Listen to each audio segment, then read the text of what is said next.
കുംഭമേള അടുത്ത മാസം 27-ാം തീയതി വരെയുണ്ട്.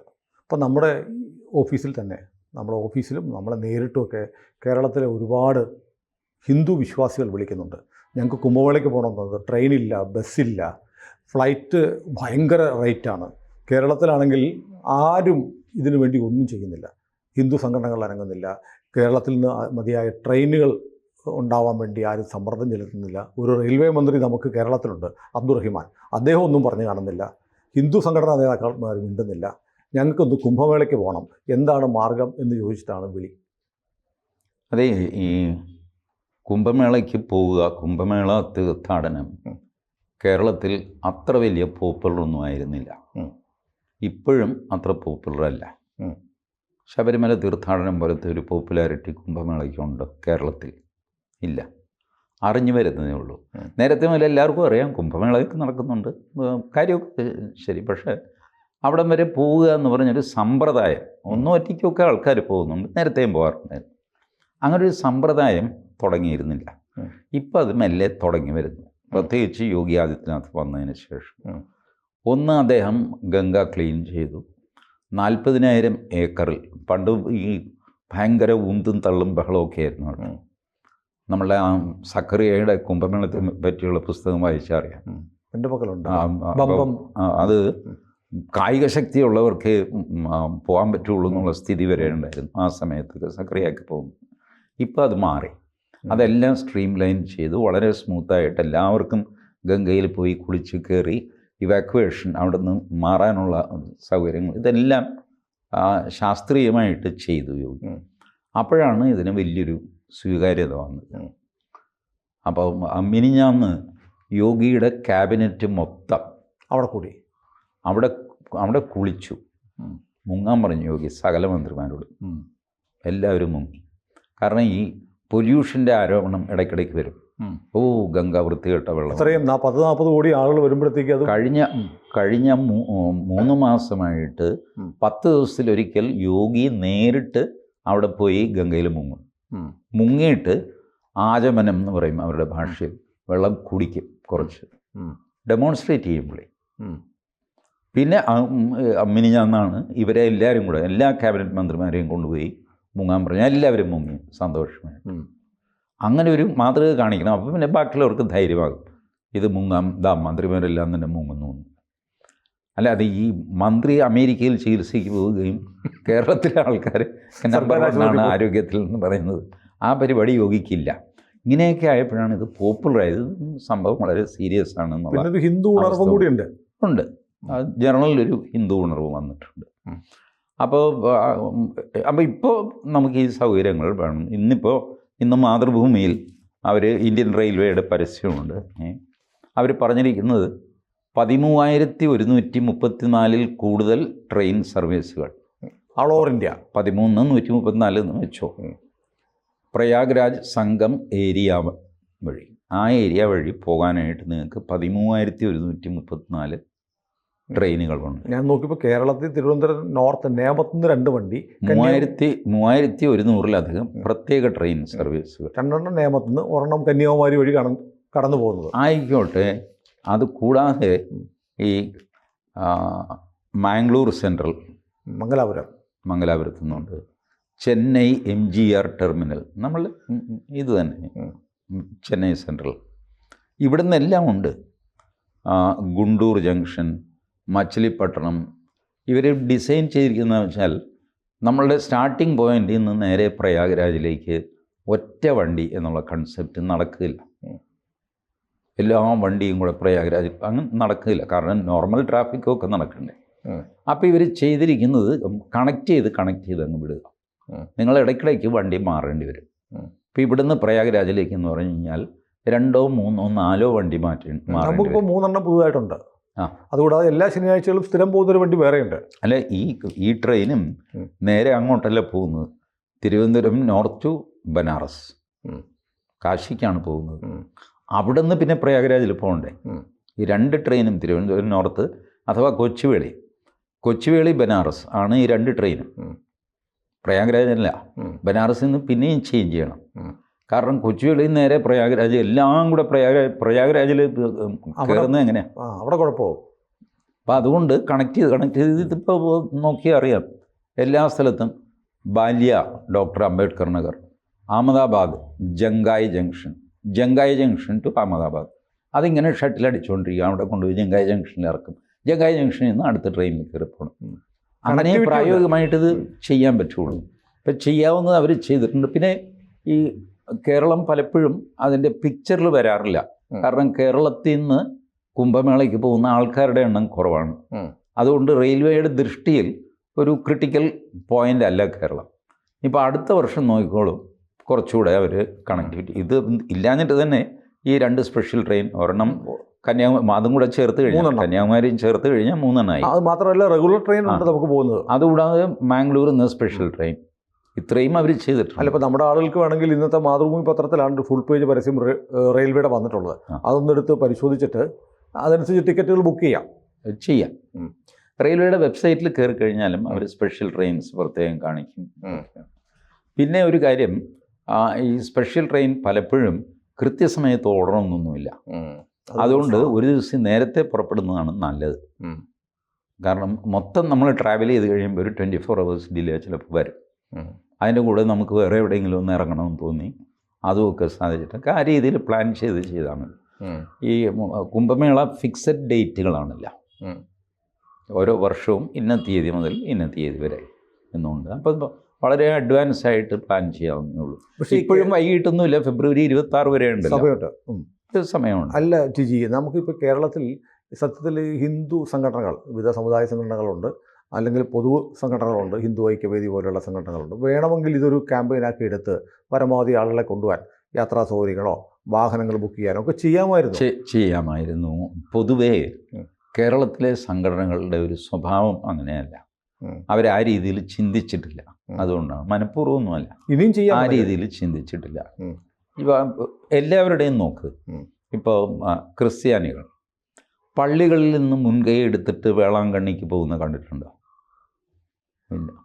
പള്ളിയിലച്ഛൻ ചിലയിടത്തൊക്കെ പോകാറുണ്ട്. വേളാങ്കണ്ണി തീർത്ഥാടനം അവരെ സംബന്ധിച്ചുള്ള ഒരു വ്യക്തിപരമായ ഏർപ്പാടാണ്. ആ വ്യക്തികളൊക്കെ ചേർന്നിട്ട് ബസ്സൊക്കെ പിടിച്ചിട്ട്, പിന്നെ ട്രാവൽ ഏജൻസികൾ, വേളാങ്കണ്ണി തീർത്ഥയാത്ര, തിരുപ്പതി തീർത്ഥയാത്ര ഇപ്പോഴും ഉണ്ട്. പല സ്ഥലത്തും ബോർഡൊക്കെ, ഞങ്ങളുടെ കൊച്ചിയിലൊക്കെ പലപ്പോഴും ബോർഡ് കാണാം. അമർനാഥ് യാത്ര 8 പകലും 9 രാത്രിയും എന്നൊക്കെ പറഞ്ഞിട്ട് ഫ്ലക്സ് വെച്ചിരിക്കുന്നതാണ്. അതിന് ഇത്ര രൂപ എന്നൊക്കെ പറഞ്ഞ് എല്ലാ അറേഞ്ച്മെൻറ്റും അവർ ചെയ്യും. പക്ഷേ ഈ ജോലി വിശ്വ ഹിന്ദു പരിഷത്തോ ഹിന്ദു ഐക്യവേദിയോ അങ്ങനെ ഹിന്ദു സംഘടനകൾ ഇത് ചെയ്ത് കണ്ടിട്ടില്ല ഞാൻ. SNDP, NSS ഇത്രയൊക്കെ ഉണ്ട്. ചെയ്യാവുന്നതാണ്, ചെയ്യാൻ തടസ്സമൊന്നുമില്ല, ഇനിയും ചെയ്യാം. ബട്ട് അവർ ചെയ്യാറില്ല. ഇതൊക്കെ പ്രൈവറ്റ് ടൂർ ഓപ്പറേറ്റേഴ്സാണ് ഇത് ചെയ്യുന്നത്. ശബരിമല യാത്ര ഇത് അയ്യപ്പ സേവാ സംഘം സംഘടിപ്പിക്കാറുണ്ടോ? ഇല്ല. അയ്യപ്പ സേവാ സംഘം ബസ്സുകളൊക്കെ ഇട്ട് ചിലർ പോകാറുണ്ട്. ഇപ്പോൾ ഇൻഡിവിജ്വൽ ഇനിഷ്യേറ്റീവ് അനുസരിച്ചിരിക്കും. ആ ഇനിഷ്യേറ്റീവ് എടുക്കുന്ന ടൈപ്പ് ആളാണെങ്കിൽ അയാൾ ഇത് സംഘടിപ്പിക്കും. അല്ല, നമ്മൾ ഈ ശബരിമലയ്ക്ക് പോകുന്ന പോലെ അല്ലല്ലോ. ഇപ്പോൾ ഈ കുംഭമേളയ്ക്ക് പോകുന്നു, നമ്മുടെ ഒരു പരിചയവും ഇല്ലാത്തവരാണ്. അപ്പോൾ അവരെ ഗൈഡ് ചെയ്യാൻ കുറച്ച് കാര്യങ്ങളൊക്കെ അറിയാവുന്ന ആരെങ്കിലും ഉണ്ടെങ്കിൽ നന്നായിരിക്കും എന്ന് കരുതുന്നത് സ്വാഭാവികമാണ്. അപ്പോൾ എനിക്ക് തോന്നുന്നു നമ്മൾ നേരത്തെ പറഞ്ഞ ഹിന്ദു സംഘടനകൾ തവണ, പക്ഷേ അല്ല, ഹിന്ദു സംഘടനകൾ അത് ചെയ്തില്ലായിരിക്കും. അല്ല, ഇനി ചെയ്യാം. അവരുടെ ഒരു നേച്ചറാണ്. അവർ മനഃപൂർവ്വം അവരുടെ ആക്ടിവിറ്റിയിൽ അവരിത് പെടുത്തിയിട്ടില്ല. അല്ല, ഞാൻ പറഞ്ഞു വന്ന രീതി ഇത് നമ്മളെ. പക്ഷേ ഇത്തവണ ഫേസ്ബുക്കിൽ നിരന്തരം ഇത് വന്നുകൊണ്ടിരുന്നു. കുറേ അധികം ആൾക്കാർ അവരുടെ ഫോൺ നമ്പറും ഒക്കെ വെച്ചിട്ട് കുംഭമേളയ്ക്ക് പങ്കെടുക്കാൻ താല്പര്യമുള്ളവർ ഇന്ന നമ്പറിൽ വിളിക്കണം എന്ന് പറഞ്ഞുകൊണ്ട് ചെറിയൊരു ഡിസ്ക്രിപ്ഷനും കുംഭമേളയുടെ ആയിട്ട് ഫേസ്ബുക്കിൽ വളരെ പ്രചാരത്തിൽ ഓടിക്കൊണ്ടിരുന്നു. അത് ഇപ്പോഴും ഉണ്ട്. അല്ല, എനിക്ക് തോന്നുന്നു നമ്മൾ ഈ സംസാരിക്കുന്നത് ഈ നമ്മൾ നേരത്തെ പറഞ്ഞ പല സംഘടനകളിൽപ്പെട്ട ഉത്തരവാദിത്തപ്പെട്ട ആളുകളൊക്കെ കേൾക്കുന്നവരുണ്ട്. അപ്പോൾ അവർക്ക് ഇനിയെങ്കിലും ആലോചിക്കാവുന്നതാണ്. ഇനിയും സമയം വൈകിട്ടൊന്നുമില്ല.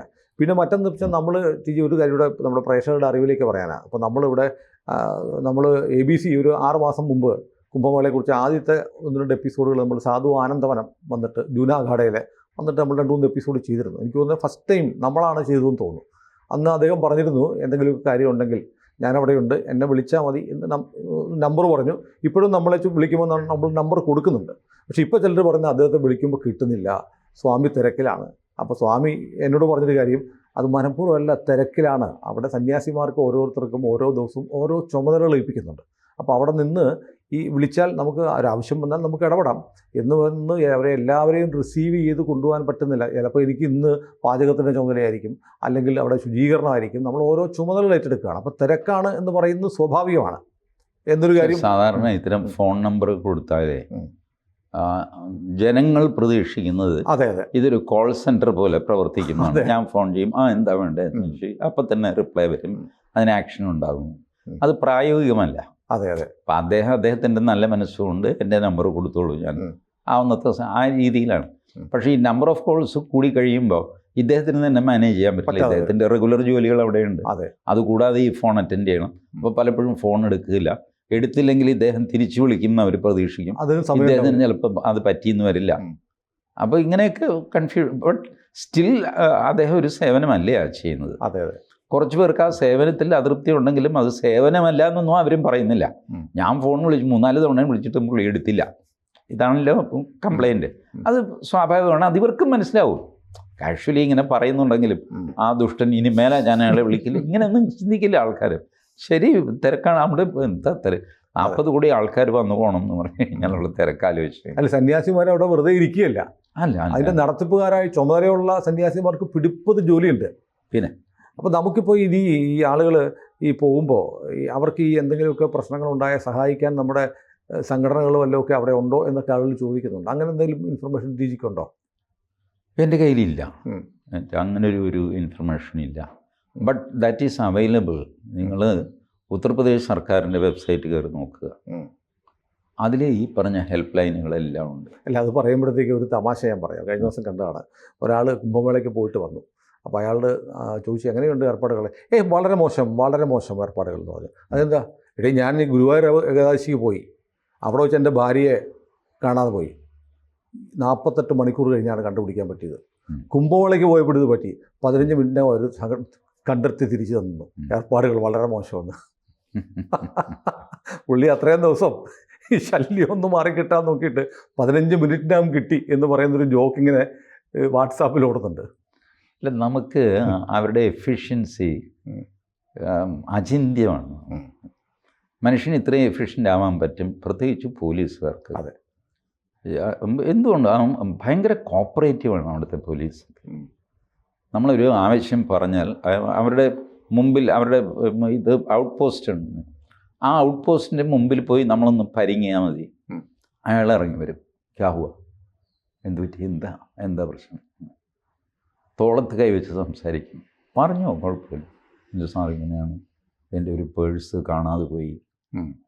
ഇവിടുത്തെ നമ്മുടെ പോലീസുകാരാണെങ്കിൽ ഉടനെ നമ്മുടെ അടുത്ത് തട്ടിക്കുന്നത്, പേഴ്സ് കാണാൻ എവിടെ പോയി, അത് അറിയില്ല സാർ, മനുഷ്യന് പണിയുണ്ടാക്കി വയ്ക്കുക. ഇങ്ങനെ ഇതല്ല അവരുടെ അച്ചട്ടീക്ക്.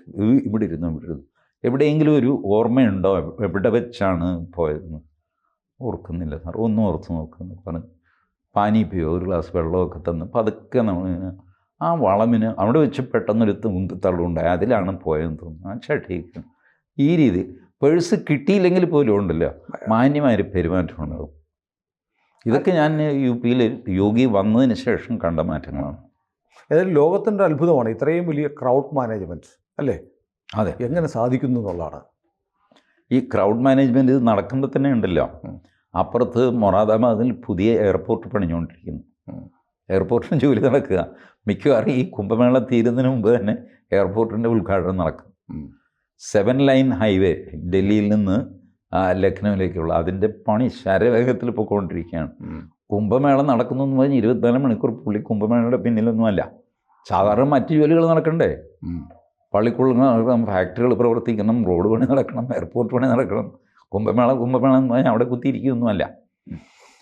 ദിവസവും വൈകുന്നേരം 6 മണിക്ക് പത്രസമ്മേളനവും ഇല്ല. ഏതായാലും പ്രിയപ്പെട്ട പ്രേക്ഷകരെ, കുംഭമേളയ്ക്ക് പോകാനുള്ള സാധ്യതകൾ മങ്ങിയിട്ടൊന്നുമില്ല. അവസരങ്ങൾ ഒരുപാടുണ്ട്. അവസരങ്ങൾ സംവിധാനങ്ങളുണ്ട്. ധൈര്യമായിട്ട് പോകുന്നത് you will be taken care of by Yogi. അതെ, ധൈര്യമായിട്ട് പോയിട്ട് വരട്ടെ. എനിക്ക് വേറെ ഒരു മുഖ്യമന്ത്രിയെ പറ്റിയും ഇത് പറയാൻ എനിക്ക് ധൈര്യമില്ല. BJP-ക്കാരായ മുഖ്യമന്ത്രിമാർ തന്നെ പറയുന്നുണ്ട്. അവരെ പറ്റിയൊന്നും ഇത്ര ഉറപ്പായിട്ട് ഞാൻ പറയില്ല. യോഗിയെ പറ്റി പറയുന്നല്ലേ, അത്രയ്ക്ക് ഉറപ്പാണ് എനിക്ക്. നിങ്ങൾ അവിടെ പോയാൽ മതി, നിങ്ങളെ കാര്യം പുള്ളി നോക്കിക്കോളും. TGയുടെ വാക്കാണ്, പോയിട്ട് വാ. കൂടുതൽ വാർത്തകളും വിശേഷങ്ങളും നിങ്ങളിലേക്ക് എത്താൻ ABC മലയാളം സബ്സ്ക്രൈബ് ചെയ്യുക, ബെൽബട്ടനും അമർത്തുക.